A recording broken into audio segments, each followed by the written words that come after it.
नमस्कार, मेरा नाम राम उद्गार है। आप देख रहे हैं जमी से आसमां तक न्यूज चैनल।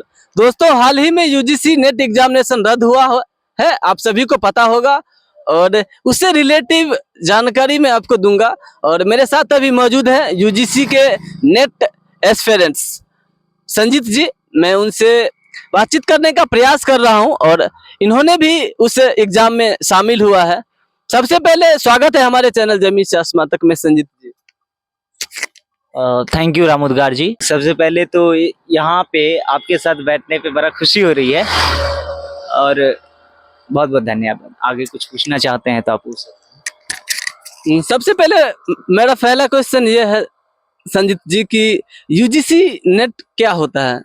दर्शकों के जहन में यही सवाल होता है सबसे पहले।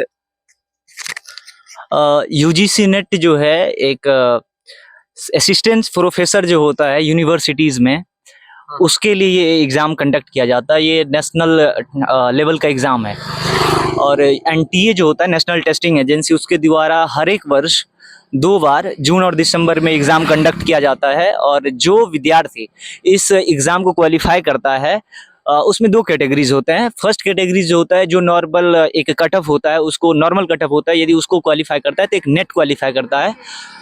लेकिन एक उससे भी बढ़ के थोड़ा सा नंबर हाई करके एक कट ऑफ जारी किया जाता है। यदि वो कट ऑफ पार कर लेता है स्टूडेंट या एस्पिरेंट्स, तो उसको ना एक फेलोशिप दिया जाता है जिसको जूनियर रिसर्च फेलोशिप कहा जाता है, जेआरएफ।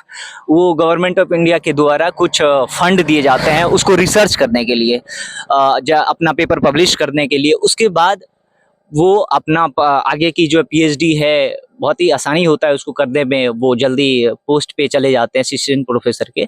और उसके बाद यदि कोई इंसान नेट क्वालिफाई कर लेता है तो उसके लिए पीएचडी में एडमिशन लेना काफ़ी आसान हो जाता है। तो इसलिए ये मेरा फर्स्ट एग्जाम था और मैंने दिया भी था।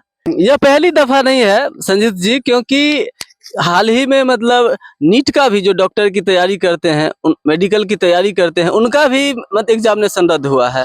तो हमारे देश में ऐसा क्यों होता है कि क्या मतलब हमारे देश के जो लीडर्स हैं वो क्या ठोस कदम नहीं उठा पाता है?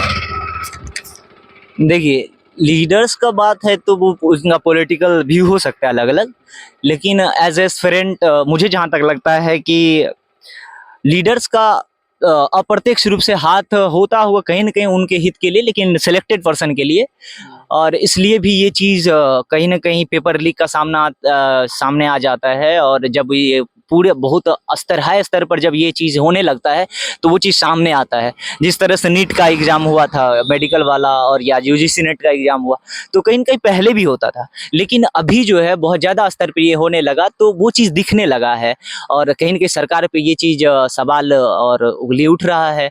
अभी धर्मेंद्र प्रधान जी जो है एजुकेशन मिनिस्टर, उन पे बहुत सारे सवाल उठ रहे हैं। वो पहले भी रह चुके थे लेकिन अभी भी हैं, तो उनके कार्यकाल में ये सब सारे घटना घट रहे हैं, तो उन पे कहीं सारे हस्तक्षेप जो है आक्षेप लगाए जा रहे हैं, कई सारे दोष लगाए जा रहे हैं। और कहीं ना कहीं तो सरकार का होता है, सरकार का नहीं तो जो लीडर होता है, पार्टिकुलर किसी कोई लीडर, तो उसका हस्तक्षेप होता है। और उनके जो सपोर्ट करने वाले जनता होते हैं, कहीं ना कहीं कुछ जनता होते हैं, ऐसे नहीं होते हैं, कुछ जनता होते हैं कि वो चाहते हैं कि उनको फ़ायदा मिले गवर्नमेंट से। तो हो सकता है, ये मैं डायरेक्टली कहीं नहीं थोप रहा किसी पे, लेकिन होता है, उसी कारण से लीक होता है पेपर अपने हित के लिए। बाकी आप इलाहाबाद से आकर के पटना में एग्जाम दिया है, किन किन परिस्थितियों को आपने सामना किया है और कितना मतलब खर्चा? कोई भी स्टूडेंट अगर एग्जाम देने गया होगा तो 200 किलोमीटर 300 किलोमीटर दूर ही गया होगा। हाँ, क्योंकि देखिए, ये जो एग्ज़ाम होता है आपको होम स्टेट में कंडक्ट करवाया जाता है। आप जब मान लीजिए आप कोई दूसरा स्टेट में पढ़ाई करें, मैं इलाहाबाद यूनिवर्सिटी से अपना एमए कर रहा हूँ, तो मैं दूसरा स्टेट में था, यूपी में था। तो ये जो यूजीसी नेट है यूपीएससी की तरह नहीं है कि आप कहीं जहाँ पे हैं आप वहाँ का सेंटर मिल जाएगा, लेकिन इसके लिए ये होता है कि आप जिस स्टेट से हैं वहाँ पे जाना पड़ेगा आपको एग्जाम देने के लिए। तो बहुत सारे डिफिकल्टीज फेस करने होते हैं। जैसे मैं इलाहाबाद में था तो जब आया तो ट्रेन में बहुत ज़्यादा गर्मी था और इस चीज़ को फेस करना पड़ा। और पढ़ाई कहीं ना कहीं जो चीज़ का आगे का प्रिपरेशन होता है या जो और भी चीज़ का करते हैं आप, तो वो चीज़ इंटरप्ट हो जाता है बीच में। बाकी आपको आना पड़ता है, जाना पड़ता है, पैसा खर्च होता है। स्टूडेंट के लिए तो पैसा का बहुत ज़्यादा महत्व है और ऐसे हर एक इंसान के लिए, तो वो चीज़ होता है। मुझे भी बहुत सारे चीज़ फेस करने पड़े हैं। मैं आया हूँ, मुझे गर्मी से बड़ा परेशानी रहता है, पैसा का इशू रहता है हर एक स्टूडेंट को, तो वो चीज़ बड़ा परेशानी होता है, फिर वही चीज़ रिपीट करना पड़ेगा, तो ये बड़ा दुख की बात है। और एक आशा रहता है कि सरकार हमारे लिए काम करेगी, लेकिन ये जो दिक्कतें आ जाती है तो इससे बड़ा नाखुश होते हैं हम लोग, स्टूडेंट खास करके दुखी हैं। एक सवाल मेरे और जहन में आता है कि जिस जोश जुनून के साथ आप पहली बार एग्जाम दिए थे, वो तैयारी में तो जरूर कुछ ना कुछ फर्क आया होगा, क्योंकि एग्जाम फिर होगा। लेकिन जो तैयारी के साथ आप पहली बार दिए थे, क्या उसी तैयारी के साथ आप दे पाएंगे कि यार नॉर्मल रहेगा?